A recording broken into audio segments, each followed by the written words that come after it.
भगवान बताया गया कि समय कुछ ना कुछ करवा देता है, समय आ जाता है। सब ये लक्ष्मण के लिए बताया गया। लक्ष्मण को जब मेघनाथ का बाण लग गया था तो मूर्छित हो गया था, और मूर्छित होने के ऊपर जो है इस तरह से ये स्थिति बढ़ गई थी कि अब क्या होगा। तो उस समय विभीषण ने बताया था कि एक लंका में सुसैन नाम का एक वैद्य है, वो वैद्य आकर के जो है ये एक अपनी जड़ी बूटियों से इलाज करेगा तो लक्ष्मण बच सकता है, अन्यथा तो नहीं। तो उसी समय ये काम कौन कर सकते हैं? हनुमान कर सकता है।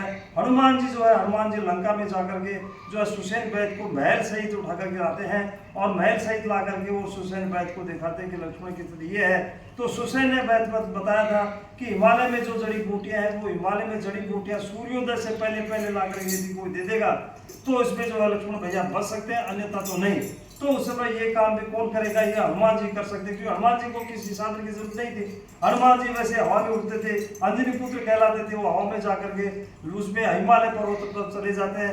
राक्षसों की माया थी, वो सारे उसमें रोशनी रोशनी हो जाती है कि हनुमान जी नहीं पहचान पाएगी भाई जड़ी बूटी कौन सी है, कौन सी ले जानी है। तो हनुमान जी ने क्या किया, पूरे पहाड़ को अपने हथेली के ऊपर उठा लिया था, और हथेली के ऊपर उठा करके लाते हैं।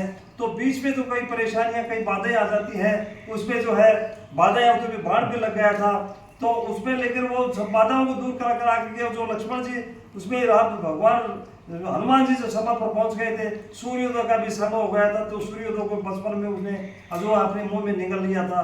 तो इस तरह से जो ला करके जो जड़ी बूटी देते हैं तो सुसैन वैद्य उनकी जान को बचाता है। तो समय कुछ ना इसमें समय करवा देता है। तो समय बड़ा बलवान है। इस गीत में यही बताया गया, समय को बहुत बलवान बताया गया है। बहुत बहुत धन्यवाद इनको।